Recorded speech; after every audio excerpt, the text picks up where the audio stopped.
All right, guys, welcome back to another video.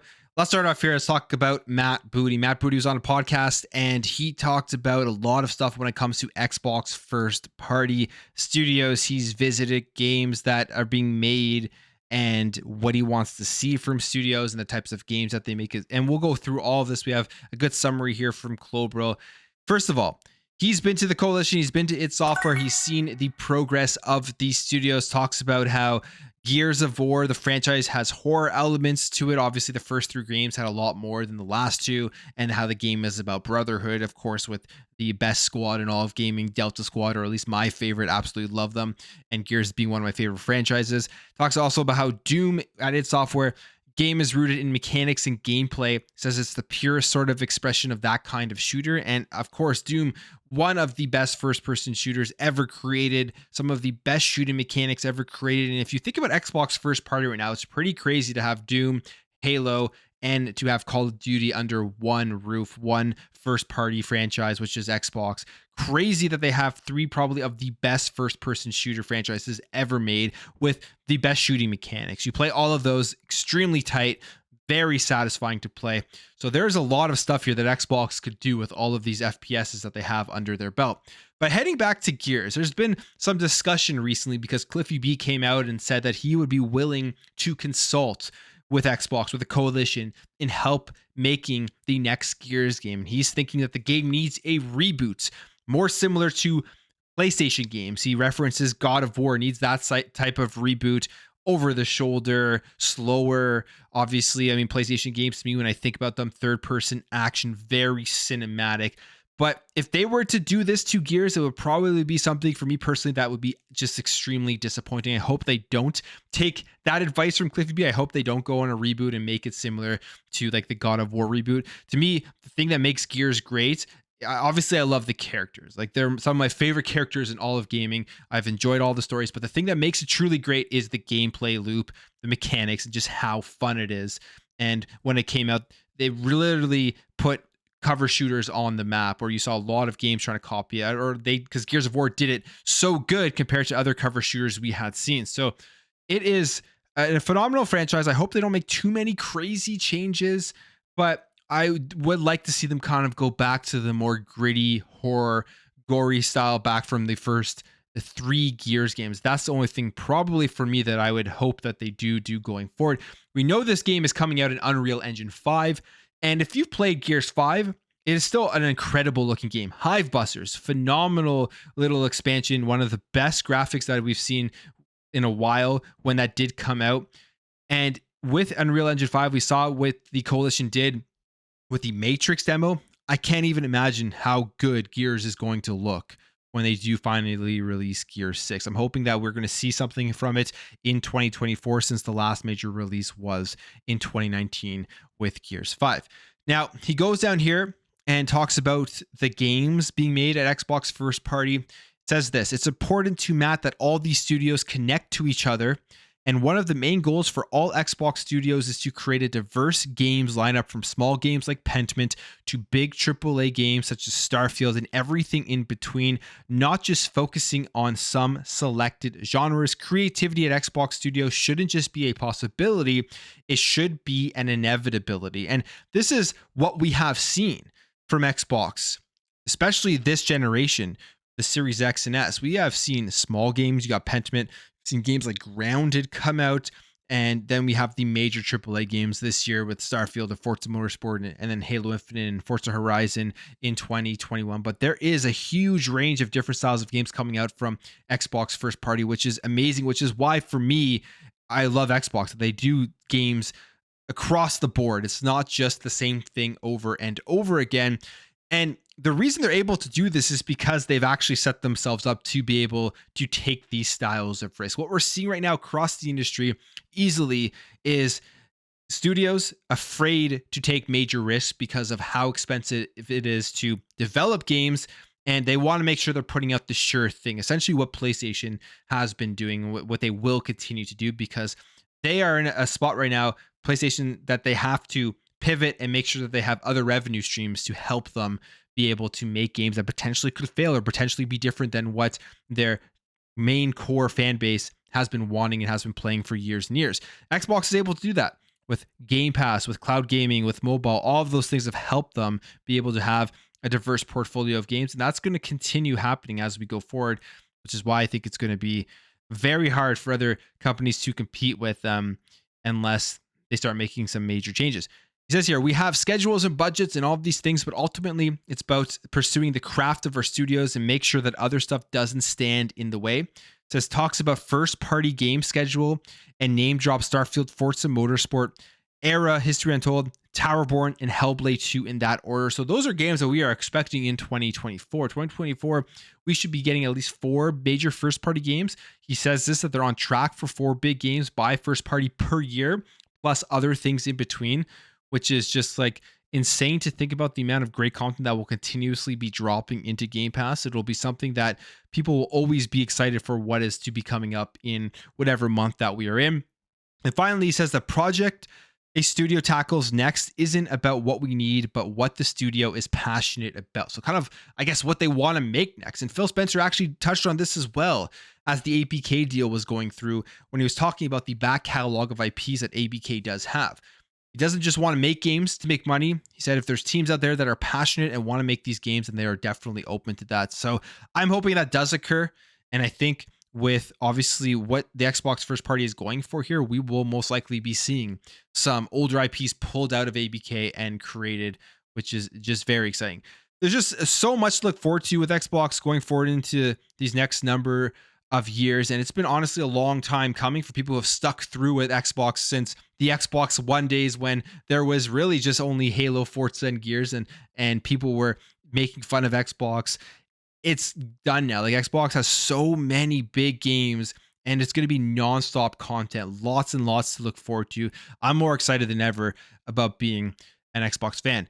Now, let's jump over here in terms of sales in Japan. Again, another major surprising thing. We talked about this last week, that the Xbox Series X and S had outsold the PS5 in Japan for the second time only in a single week. Well, now we have it here for the third time, and the Xbox Series X and S have outsold it by a more significant amount this time. So there's 2,405 Series S's that were sold last week in Japan, 2,332 Series X's that were sold, and only 1,217 PlayStation 5. So there are about 5,000 Xboxes sold last week in Japan versus 1,217 PS5, which is a bigger difference in the overall sales. And this time, what is interesting is that the Series S actually sold more than the Series X. They were very, very close, only about 100 units off or so. But just the fact that 2 weeks in a row, this is becoming something that we may see more of. You never know. Maybe next week it'll happen again. And if it happens for a third week in a row, there's something I think going on here where people in Japan are seeing what Xbox is having to offer. We know Persona 5 Tactica is coming out onto Xbox Game Pass. Like a Dragon, The Man Who Erased His Name is in Xbox Game Pass. I saw a lot of people forgetting that was dropping day one to Xbox Game Pass. These are all games that people in Japan are going to be playing. So maybe they're seeing this and they're going out there and buying Xboxes so that they can jump in on to the subscription service and play them and not go out and pay full price for them on something like a PlayStation 5. So very, very cool to see. We will see if this continues. Maybe this is just a blimp on the radar, or maybe with everything Xbox has been doing in Japan, getting big first party games, getting major third party games dropping day and date that Japanese gamers will enjoy, dropping them day and date into Xbox Game Pass. Maybe it's finally actually going to be paying off for them and they will be able to move the needle just a slight bit in terms of hitting some of those PlayStation 5 sales. They will never sell as much as the PS5, but they could do pretty well here and maybe even sell more than they did during the Xbox 360 generation. They did decently there. But the biggest difference there was that they actually had some exclusive Japanese games on the 360, and there's just a lot more there. And it looks like the Series X and S is getting back to that. Okay, let's jump over here. Let's talk about a pretty shocking announcement. Didn't see this one coming yesterday, but it happened. And it is that Valve's Steam Deck have announced an OLED edition of the handheld console with a bunch of other changes to it. Nothing in terms of power. It'll be essentially the same power, but Digital Foundry actually did an analysis on this, and apparently you're getting a bit more performance here. It says that specifically on the Steam Deck OLED, that it performed 7% faster in Spider-Man and was consistently about 5 to 8% faster on average. Now, they're not really advertising here higher specs or more power or anything like that, but because of the changes that they've made with the thermals, with the screen, and less power draw, things like that, you're seeing just better performance overall with these games by 7-8%. But here it is. This is the OLED, and there are a bunch of things that are actually different. This is a long list here, but I guess they're the main things, if you're interested in this, if you have the LCD version, is the screen itself. 7.4 inch 90 hertz OLED custom Samsung screen versus the 7 inch 60 hertz IPS LCD. Major difference. I remember when the Nintendo Switch OLED came out and I was like, do I really want to upgrade it? I waited a bit. I got the Tears of the Kingdom OLED, and man, that OLED screen, you don't ever want to go back to an LCD screen once you look at it. The colors pop. It just looks so much better. And I'm assuming it's going to be the exact same thing here with the Steam Deck. If you have a Steam Deck, the original version, you're going to be pretty jealous if you see somebody out there with the Steam Deck OLED. It's going to look a ton better. Now, the other major thing here that I think will have a lot of people interested in potentially upgrading is the battery life. So they say there's a 50 watt hour battery life on this, which is going to give you about 4 to 5 hours of battery, that they claim, which to me is a huge advantage, a huge difference, because right now on the Steam Deck, the original one that I have, you're getting like 2 hours, 2.5, maybe you can push it if you're playing anything significant on the Steam Deck itself, if you have it downloaded onto the device natively. So 4 to 5 hours, I know it's only 2 or 3 hours more, but that actually makes a significant difference for playtime, because 2 hours, you may not even get through a single session with that type of battery life. So we'll see. We'll see when the reviews come out and people using it more, how that battery life actually holds up. But that is a major thing for me when it comes to these PC handhelds, is getting good battery life out of them. Something that we will see more and more as the years go on and as more of these things do come out. And there's some other things here, but like I said, small performance increase. They also say here that there's better haptics, which is a thing that people will definitely be interested in. The haptics are pretty cool on the current Steam Deck, and they've improved on them. They've actually also redesigned the trackpad for improved fidelity and edge detection, and there's higher touchscreen polling rate at 180 hertz, and then some other stuff, like I said.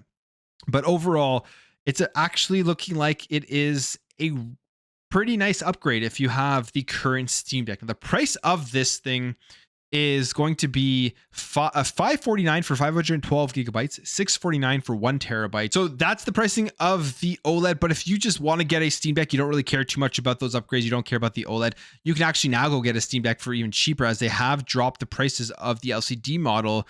For the 256 gigabyte, it dropped to $399 now from $529, and then for the 512 gigabyte, it dropped to $449 down from $649. So there you have it, a new Steam Deck. They still say that they aren't going to be releasing anything more powerful anytime soon. They aren't looking for an upgrade, but there is definitely some nice upgrades here besides a more powerful chip or anything like that in the unit itself. All right, let's talk about Sony. Let's talk about PlayStation, because they had their financial reports and we got some info kind of what is going on at PlayStation. I mean, it's been definitely a turbulent couple of weeks there with the layoffs and people leaving and Bungie and all of that type of stuff. And now they have their financials, and they have some good news, they have some bad news, but they're exactly where I think that they are.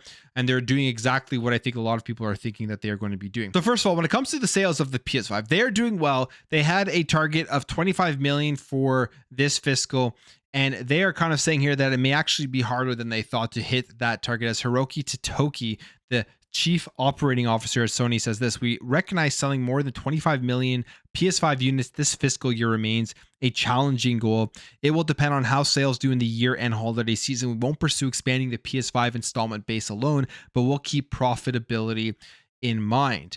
Now, one of the things that they are trying to do, if you're looking for a PS5, is now there's major price discounts, and they're going to try to add more price discounts to the console itself to try to push it more and more and reach that 25 million. We'll see how that works. We've seen the bundles come out with MW3, the Spider-Man bundles, the Slims coming out. So there's a lot of options out there for people who want a PlayStation 5. So we'll see if that pushes the needle up a lot during the holiday, Christmas season.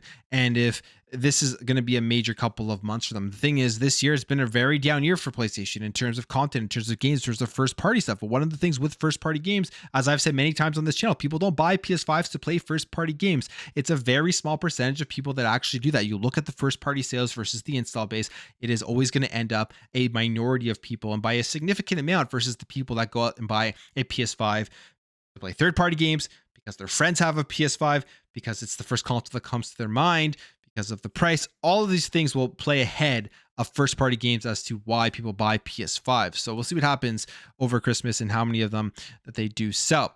Now, one of the interesting thing here that we know has been happening at PlayStation is that they have small margins that they need to expand. They need to increase their operating profit. It's a big issue across the entire industry when creating games, but specifically at PlayStation, as we've seen these issues playing out with all of the firings and layoffs and stuff like that. And one of the things that we saw previously when Jim Ryan was at the helm was that they were going to have 12 live service games come out in 2026. And the reason for these live service games is to be able to support those development costs on an ongoing basis with a continuous stream of revenue from people staying within the PlayStation network, staying within the PlayStation ecosystem.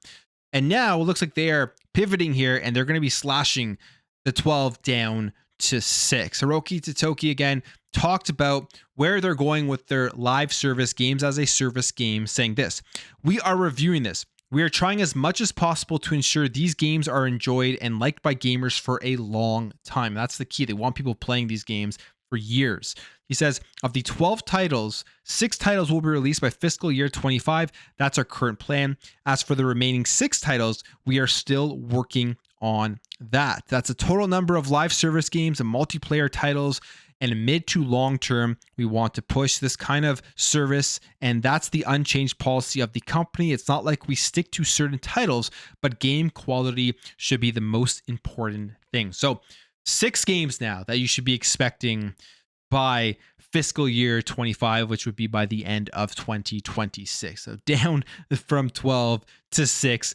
When people heard Jim Ryan say that they were going to be releasing 12, I think it was like pretty crazy for them to be able to just automatically pivot with studios that had never created these games before and then somehow just push out 12 games and then expect all of these games to be good. Pretty crazy to think about. I think it's way smarter to cut that number down. I still think 6 is still very ambitious.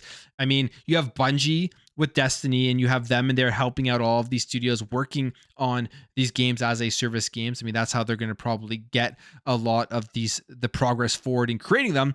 So they're going to have a lot of stuff on their hands, plus the games that they're working on with Marathon and with Destiny 2 and trying to revitalize that. We'll see how this all turns out. I think PlayStation and Sony may be in for a rude awakening here to think that they're going to have 6 games as a service games that are just going to come out and be massive hits. It is risky, but it will be very important for them to be able to make these games successful to support the development of their other first party games, their big cinematic style third person action games. So we'll see how this all plays out by 2025. That means Factions must still be in development. If they still think that they're going to get 6 out, I don't see them actually fully cutting this game.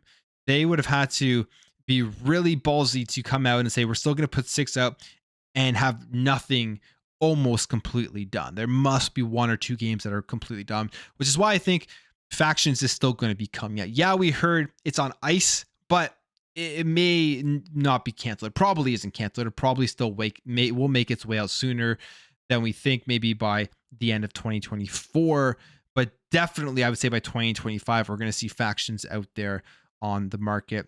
I don't think they can abandon that. And it's also with an IP that a lot of people will like, a lot of people will buy up just because of the name. Now, when it comes to some good news here with PlayStation, they had a very, very strong release with Spider-Man 2, and the numbers are getting better. It says here that Spider-Man 2 has sold 5 million copies since 11 days of its release, which is extremely strong for a first-party release from them. But still, you look at 5 million copies, you look at how many units of the PS5 console out there, 46.6 million. Again, small attachment rates compared to the total amount of consoles out there, but 5 million is still great.